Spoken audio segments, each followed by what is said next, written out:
जब भी कोई त्यौहार हो या फिर घर में हो दावत तो मीठा तो लाज़मी है और मीठे में अगर खीर मिल जाए तो क्या ही बात है। लेकिन हमें लगता है कि खीर बनाना बहुत मुश्किल काम है, टाइम टेकिंग है। लेकिन मेरा ख़्याल है कि खीर बनाना ही सबसे बेहतर ऑप्शन है, क्योंकि खीर बनाने के लिए हमें मार्केट जाना नहीं पड़ता। चावल और दूध तो हर घर में ही होते हैं, तो बस फिर देर किस बात की है। वीडियो को स्टार्ट कर लेते हैं। बिस्मिल्लाहिर्रहमानिर्रहीम। अस्सलाम वालेकुम, welcome to Blue Pen Kitchen. आज मैं आपको खीर बनाने की ऐसी टिप्स दूंगी कि बिना खोए, मिल्क पाउडर और कंडेंस मिल्क के बगैर बहुत ही क्रीमी मलाई वाली टेस्टी खीर तैयार करेंगे, और वो भी सिर्फ 15 मिनट में। अगर वीडियो आपको पसंद आए तो चैनल को ज़रूर सब्सक्राइब कीजिएगा। तो ये टेस्टी खीर बनाने के लिए सबसे पहले तो हमें दूध को बॉयल करना होगा। तो ये दूध जो मैंने लिया है ये बॉयल किया हुआ है, ठंडा दूध है। आप इसके अंदर मलाई देख सकती हैं कितनी ज़्यादा माशाल्लाह से है। ये फ्रेश और फुल फैट दूध है। तो मैं यहाँ पे 1.5 लीटर दूध ले रही हूँ। आप कोई सा भी दूध लें, लेकिन दूध जो है वो फुल फैट होना चाहिए, क्योंकि इसके अंदर हम कोई भी ऐसी चीज़ यूज़ नहीं कर रहे हैं। सिर्फ टिप्स और ट्रिक्स के साथ हम ये ज़बरदस्त सी खीर तैयार करेंगे कि हमारी ये खीर जो है बहुत ही ज़बरदस्त और मलाई वाली होगी। दूध में बॉयल आना स्टार्ट हो गया है, तो मैंने 3 से 4 सब्ज़ इलायची उनका मुंह खोल के इसको दूध के अंदर शामिल कर दिया है, ताकि जैसे जैसे दूध पके इलायची का फ्लेवर जो है वो दूध के अंदर आ जाए। तो बस हमें दूध को थोड़ा सा पका लेना है। दूध को एक दफ़ा चला लेंगे और पैन की साइडों पे जो दूध लगा हुआ है ना, इसको भी उतार के हम इसी दूध के अंदर शामिल कर लेंगे। इससे दूध जो अच्छा खासा गाढ़ा हो जाएगा और हमारी खीर जो है बहुत ही टेस्टी बन के तैयार होगी। चलें जी, दूध पक रहा है तो अब हम चावल देख लेते हैं कि इसके अंदर कौन से चावल इस्तेमाल करने हैं। तो मैंने यहाँ पे टोटा चावल, जो टूटे हुए चावल हैं छोटे छोटे, बस मैंने वो वाले लिए हैं। और 2 घंटा पहले इसको अच्छे से धो के भिगो के रख दिया था। तो ये वाला जो स्पून मेरे पास पकड़ा हुआ है, टेबल स्पून, मैं इसी के 5 से 6 चम्मच मैंने इन चावलों के लिए हैं। चावलों को मैंने 2 घंटे पहले भिगो दिया था। तो ये देखिए कितने सॉफ्ट हो गए हैं कि हाथ से मसलने से ये टूट रहे हैं। ना तो हमने इन चावलों को तोड़ना है और ना ही हमने इनको पीसना है। हमने दानेदार सी खीर बनानी है तो हम इसे ऐसे ही यूज़ करेंगे। अगर हम चावलों को पीस के इस्तेमाल करेंगे तो फिर नहीं बन जाएगी, खीर नहीं रहेगी। तो खीर बनाने के लिए मैं यहाँ पे साबुत चावल क्यों नहीं ले रही, टोटा चावल क्यों इस्तेमाल कर रही हूँ, ये मैं वीडियो में आगे जाके आपको बताऊंगी।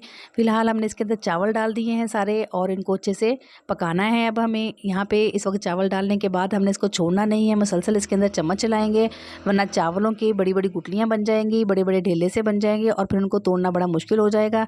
हमने इसको चलाते हुए पकाना है। खीर को पकते हुए यहाँ पे 5 से 7 मिनट हो चुके हैं और खीर जो है वो काफ़ी हद तक गाढ़ी भी हो चुकी है, लेकिन चावल जो हैं बहुत अच्छे से गल भी चुके हैं। लेकिन अभी इसके अंदर मैश नहीं हुए हैं, पूरे साबुत चावल हैं और देखें बहुत अच्छे से ये गल चुके हैं, बहुत अच्छे से ये सॉफ्ट हो चुके हैं, लेकिन अब अच्छे से मैश नहीं हुए। इसे हम चम्मच चलाते हुए पकाएंगे, क्योंकि खीर को ऐसे ही पकाया जाता है, जितनी ज़्यादा आप इसको चम्मच चलाते हुए पकाएंगे उतनी ही आपकी दानेदार खीर बन के तैयार होगी।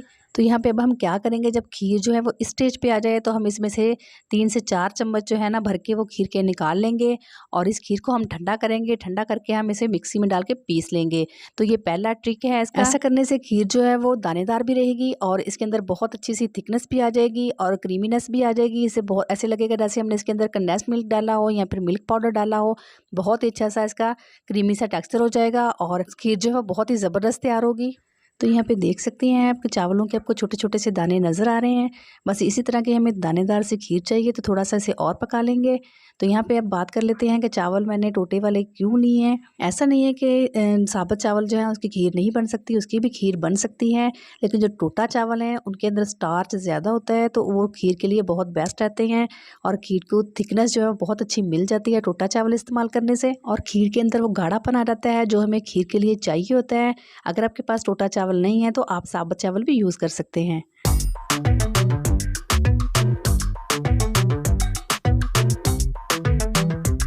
तो जब तक खीर पक रही है हम यहाँ पे इसके दूसरे ट्रिक की तरफ आ जाते हैं। तो यहाँ पे हम कैरेमल तैयार करेंगे। हाफ कप पैन के अंदर चीनी डालेंगे और 2 से 3 टेबल स्पून इसके अंदर पानी डाल के इसको मीडियम हाई फ्लेम पे पकाएंगे। तो खीर को मीठा करने के लिए हम इसके अंदर ऐसे ही चीनी नहीं डालेंगे, बल्कि कैरमलाइज करके चीनी को हम खीर के अंदर डालेंगे। ऐसा करने से एक तो कलर बहुत अच्छा आ जाएगा खीर का और उसका टेस्ट भी बहुत ज़्यादा बढ़ जाएगा। जब चीनी जो सारी कैरेमल हो जाए तो इसके अंदर 1 से 2 चम्मच पानी डालेंगे, अच्छे से मिक्स करेंगे और अब हम इस कैरमलाइज की हुई चीनी को खीर के अंदर डाल देंगे। तो मीठा आप यहाँ पे अपने टेस्ट के हिसाब से ले सकते हैं, जितना आपको पसंद हो।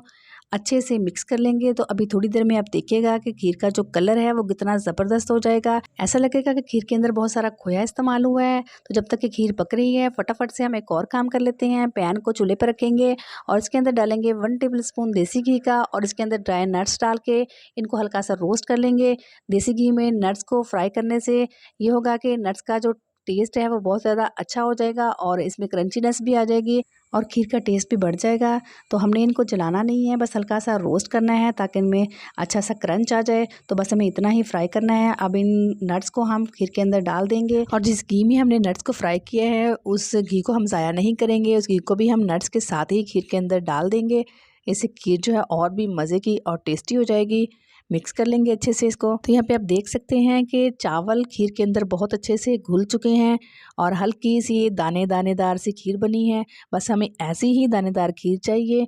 1 से 2 मिनट के लिए इसे पका लेंगे। तो यहाँ पे आप देख सकते हैं, इसकी थिकनेस देख सकते हैं, इसका कलर देख सकते हैं, इसका टेक्सचर देख सकते हैं। क्या ज़बरदस्त खीर बनी है, हलवाई स्टाइल बिल्कुल ज़बरदस्त सी खीर बनी है। इस मज़ेदार और टेस्टी सी खीर की इस रेसिपी को आपने एक दफ़ा तो ज़रूर ट्राई करना है। ये देख सकते हैं, बस हमें इसे इतना ही थिक रखना है, इससे ज़्यादा थिक नहीं करेंगे क्योंकि ठंडी होने के बाद ये मज़ीद थिक हो जाएगी। तो इसे सर्विंग बाउल में निकाल लेते हैं। तो यहाँ पे आप देख सकते हैं कि जब मैंने चूल्हे को ऑफ़ किया था तो खीर काफ़ी पतली लग रही थी।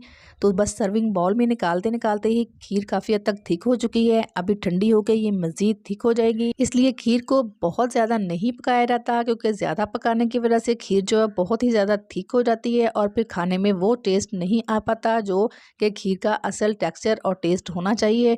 तो अल्हम्दुलिल्लाह हमारी बहुत ही ज़बरदस्त सी खीर जो है वो बनकर तैयार हो चुकी है। मैंने पिस्ते, बादाम और काजू के साथ इसको गार्निश किया है। तो अब ये मेहमानों को पेश करने के लिए तैयार है। तो है ना ये ज़बरदस्त और कम खर्च में झटपट से बनने वाला मीठा।